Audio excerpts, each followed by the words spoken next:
Do we, Everybody ready here and stuff now, so we can start?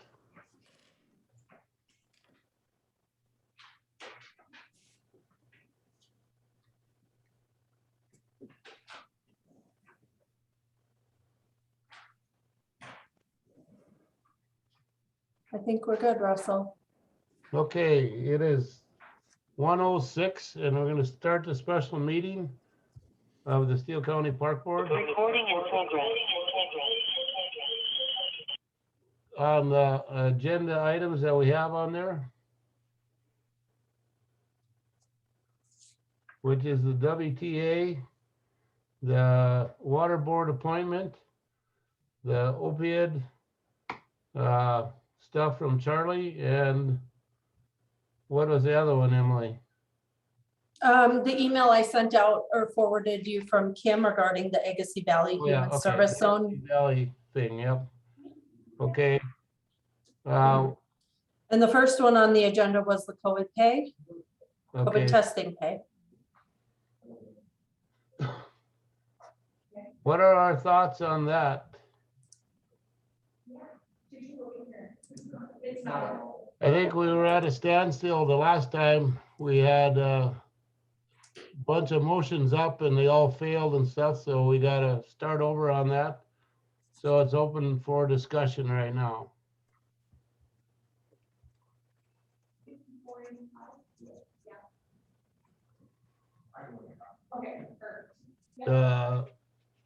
COVID pay testing was whether to pay the employees that came in on that Sunday to get compensated for coming in for their so much per the testing, or pay mileage or stuff like that.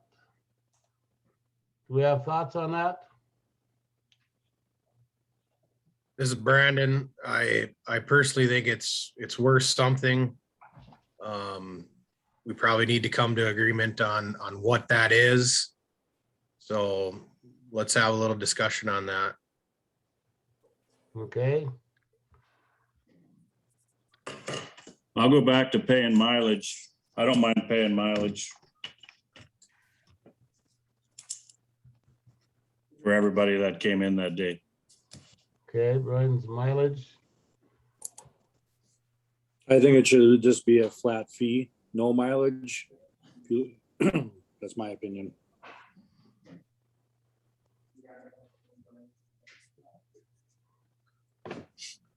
What do you think, Ted? What's your flat fee, Richard? I don't know, $40, $50 an hour, or 40 or 50 bucks, I mean. You're looking at that, Richard, for everybody then. Yep. And then we don't do that again on the weekends. The ones that would be excluded on that would be the two guys that tested on Monday then, Correct. correct? Okay. Oh, this is Charlie. Couple of things. And I'm not trying to step on Emily's toes, but probably be easier for her office if it was a flat fee that was enough to cover hourly wage and a bit more to cover mileage. I would think that way she doesn't have to, it's just one, one check, one amount to whoever it's supposed to go to. Secondly, exempt workers would not be covered. So Catherine and Ben and elected officials, I guess I consider myself kind of exempt too. So we would be exempt from the payment, but hourly pay people would not be. And I did talk to Emily briefly about this, and I think that we would be, I think it would be appropriate for us to do this to, I'm not saying there's going to be any wage and hour complaints or anything, but I think requiring employees to conform to a request of the employer that takes their time is compensable. That's all I have, Russell. Okay. You're saying all exempt employees plus yourself, plus us commissioners wouldn't be getting nothing then, right? I haven't thought about the commissioners, I guess, but the exempt employees wouldn't. I never even thought about the commissioners. That'd be up to you guys, I guess.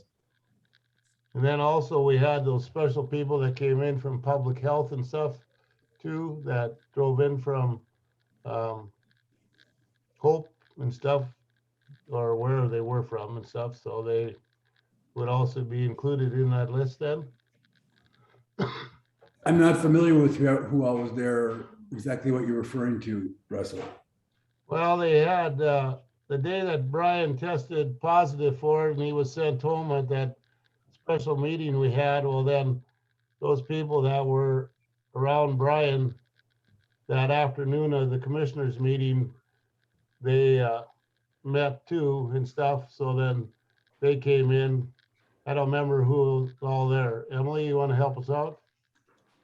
Yeah, it was the Public Health Board, those that sit on the Public Health Board, as well as Kim came over because she had met with the board for the commission meeting and sat next to Brian. So there were a couple additional, and then with the mandatory all employees that that was sent out, we have some of the, the vet service van drivers and whatnot. So there's a few extra.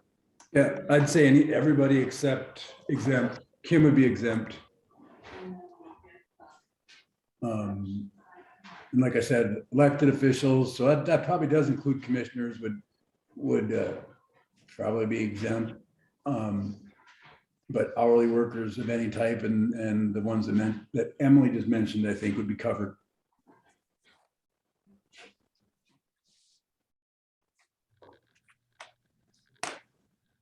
Ted, do you have any input on this? It looks like you're muted.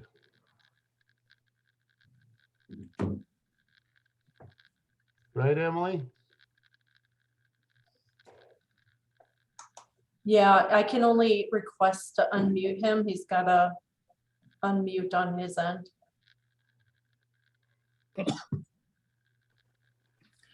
gonna be hard to vote if he doesn't. Yeah, exactly, yeah. Excuse me.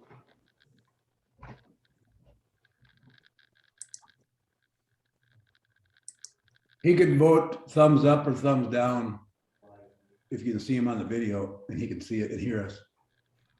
So you're saying, Charlie, that we can't, we can't pay the exempt employees for coming in on a Sunday then?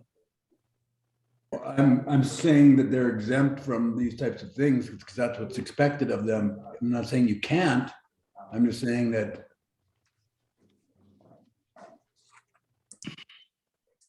Hold on a second. Sorry, I muted myself. I'm not saying you can't play. You can't, but we have standing to say that they aren't legally required to be paid because they're exempt employees and exempt from these hourly wage type issues.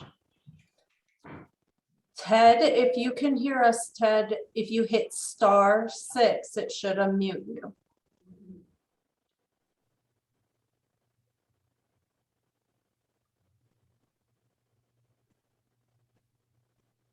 Did he call in by phone? Yeah.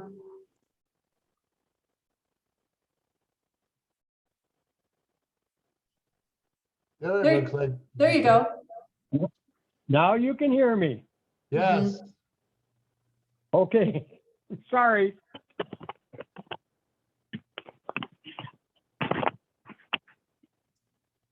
Ted, have you heard the rest of the conversation going on?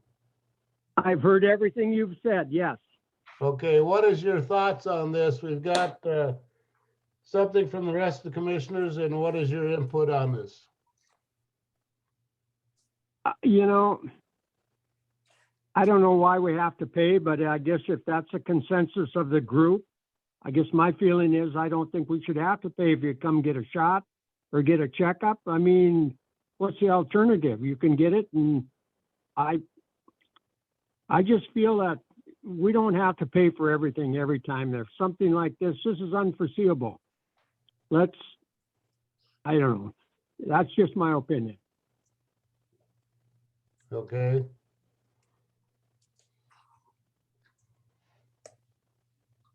I'd like to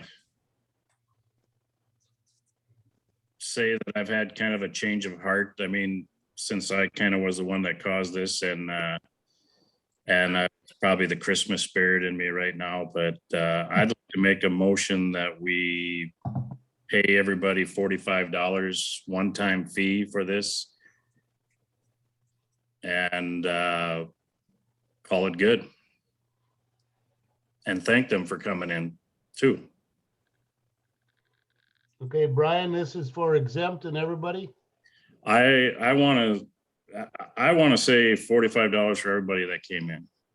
I just, because the thing about it was we needed to know right away who was a negative, and because Monday morning was, you know, that was work day. So, I mean, I'm glad they came in on Sunday and got everything done, and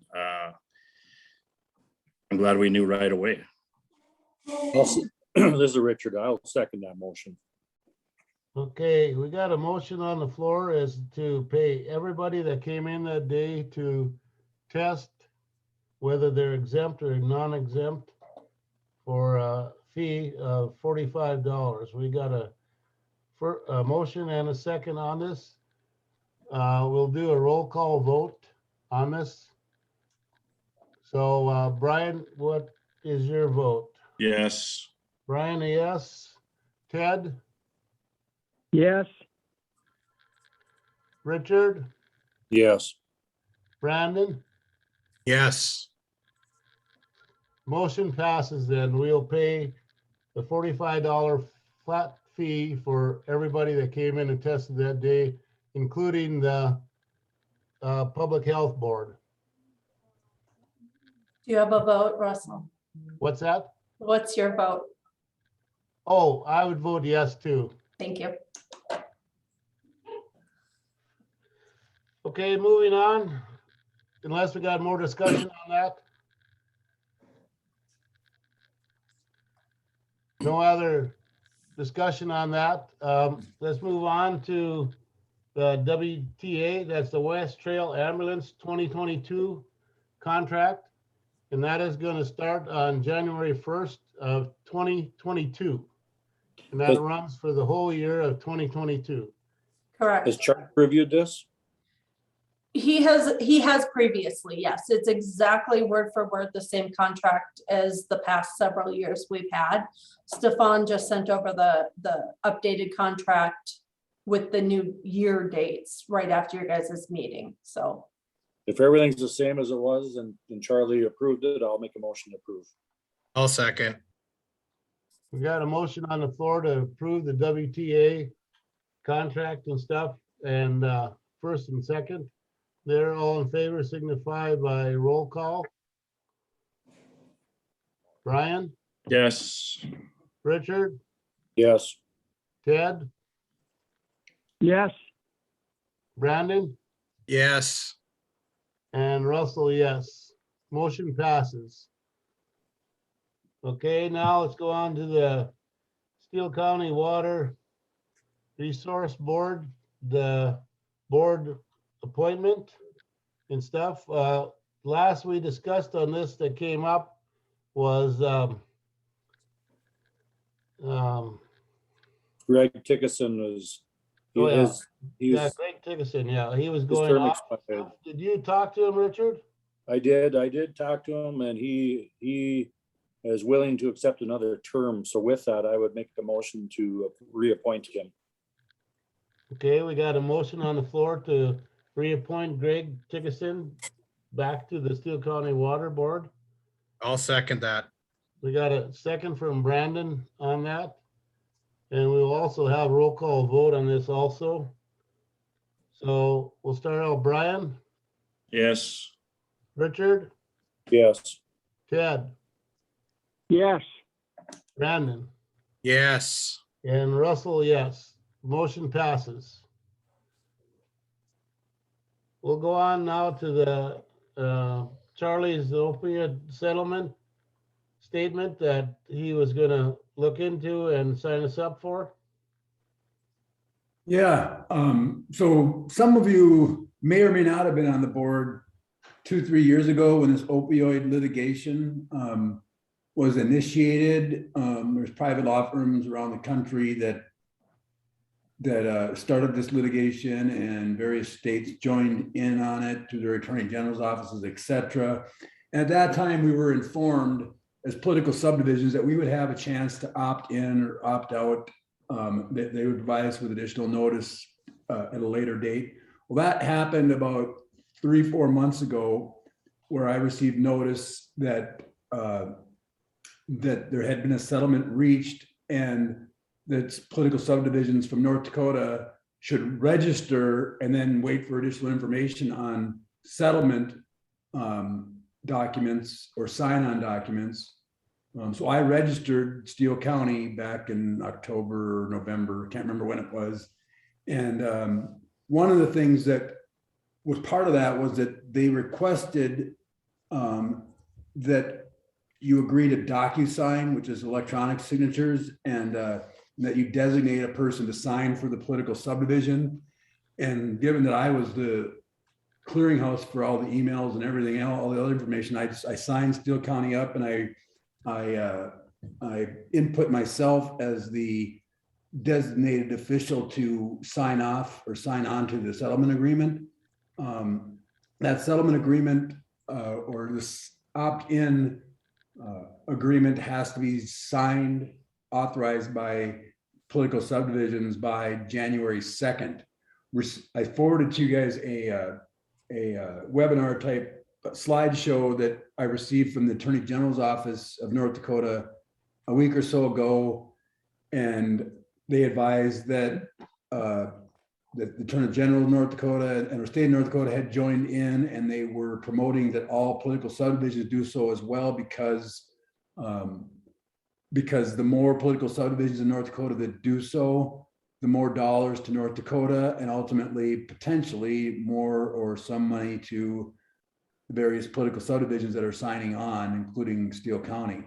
We have no say in whether or what amount of money we may get as a small county, but what we do know is that if we don't sign on, we get nothing unless we want to do our own lawsuit against these huge pharmacies, which we decided a long time ago we weren't going to do, that we were going to monitor this opioid class action and take steps when and if the time came, and that's where we're at now. So really, what I would appreciate from you folks is to be authorized to sign on to the settlement on behalf of Steele County, which I will do via DocuSign on the via my email.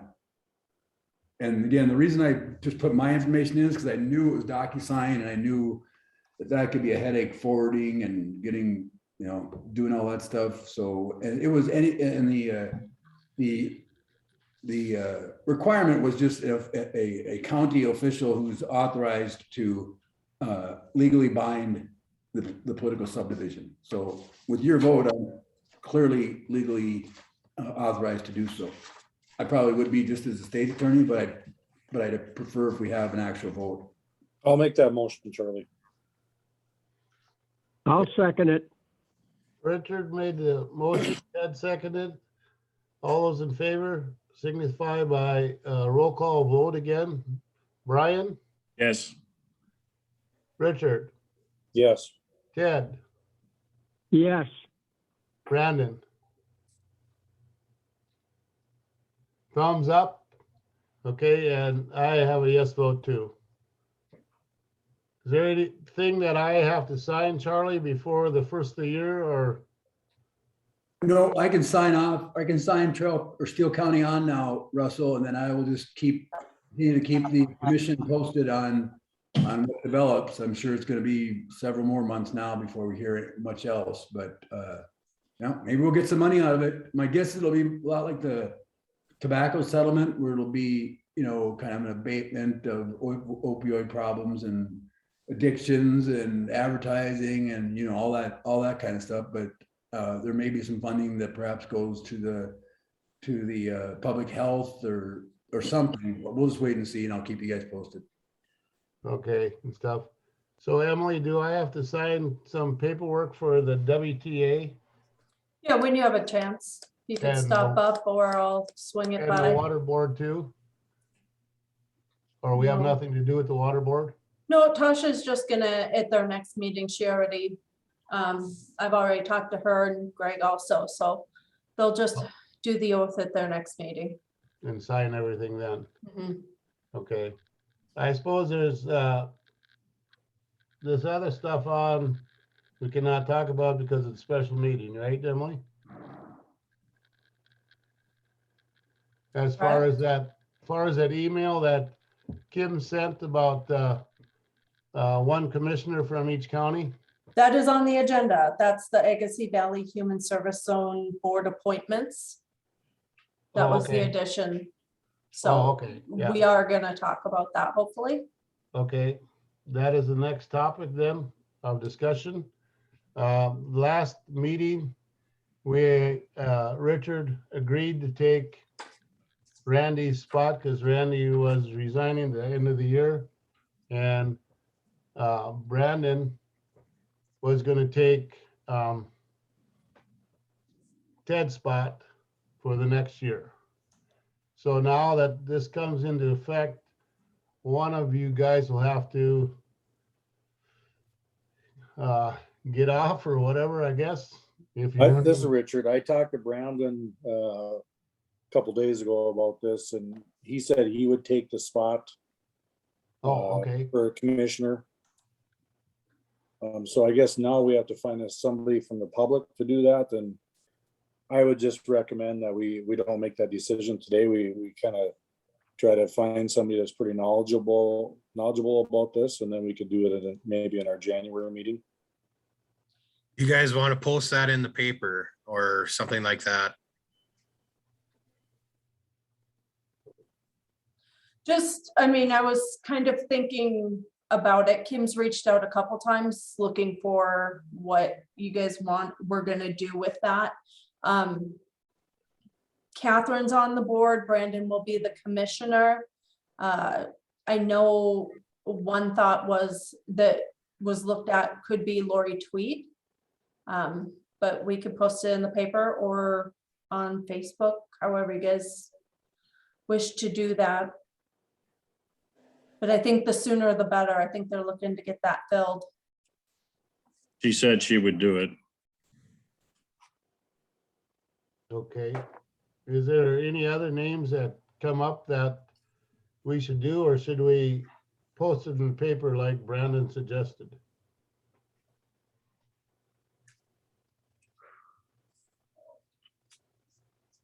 So the cutoff for the paper, we've missed today, so it could run next week. I don't know if that gives enough time before your meeting on the 4th. What you guys think of that, or?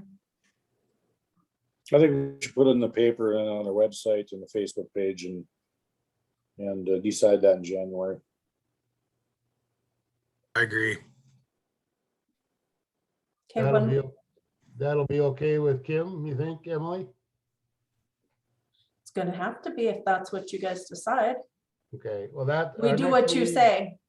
Our I next, think Randy will be at that last meeting, then we'll have to have somebody for the next meeting in January. Yeah, I think they had their last meeting, I think it was yesterday, Ted said. It But- was. It was Monday. Yes, Monday. Yeah, and Randy called me also, so he was resigning as of yesterday. So I'm not sure, Ted, do you have a schedule for 2022 yet? or- No, I don't. No, I don't. okay. That meeting, the Human Service Zone meeting is typically towards the end of the month. So it's like, The it's a Thursday? given day, like, wasn't it Monday? It was Monday this week, so it's like the last Monday of the month or second last Monday of the month Last or? Thursday. Last Thursday, wasn't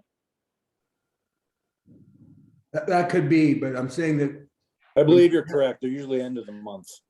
right, Towards so, right, so if you take action at your early January meeting, you should be good. okay. It's normally held on the last Thursday of the month, isn't it, Ted? That's usually what it is, yeah. I suppose this, because it was yesterday, it was because of Christmas. Oh, okay, stuff, so. Yeah, well, we'll just have Emily posted and everything else and stuff and get it in the paper, and then we'll decide on our January 4th meeting. If January 4th is gonna work for everybody at the meeting? Yes. Yes? Yep. Tuesday? Okay, Okay, well, then I guess we'll just go from there on that stuff then. Find out who's interested and gonna step up and be a community leader. Those ones on the board right now from Trail County, do we have a nurse from over there, and who's the general public right there now, Emily? Or Ted? I don't know, they've got one commissioner and the two ladies, and I don't know if the one is a commissioner or not. No, I don't believe so. Charlie knows who those two ladies are. Yeah, one is a trail citizen that lives up by Buxton. And the other is a trail citizen that I want to say maybe a former nurse or even a Is it, current nurse. is it vegan? Vegan is the Buxton one. Doris Okay, Vegan. yeah, she was a nurse, I believe. And There's a Laurel Larson, Right, member at that's one. large, Yep. and Those then are, Larry. they're Larry- two trail residents who are at large. And then trail will have to do the same thing as, if they aren't already, they have to do the same thing with Steele, is that they can only have one commissioner on the board, given the new legislation. So I don't know, I don't recall there being a second trail person on there, but if there is, they'll have to figure that out. Charlie, so when is the next trail commission meeting? I believe the It's fourth, in, I believe the fourth, the same day as yours. Oh, they don't have one next Tuesday then? They had one today. no, it was yesterday. Oh, okay, Trail had it today. The trail commission had it today. The zone board met yesterday. okay. So I guess if there's no other further business on this here, then we can have a motion to adjourn. I'll make the motion. Got a motion for adjournment from Brandon. We need a second. Second. I'll second. Second from Brian. All those in favor signify by saying aye, or do we got a roll call, Emily? I. Aye. Aye. Aye. Aye. Motion adjourned. Have a Merry Christmas and Happy New Year, and see everybody on January 4th. Next year. Next Merry year. Christmas, Happy New Year. Thank Yes. you. Yep. same to Thank you you. guys. Okay, thank you.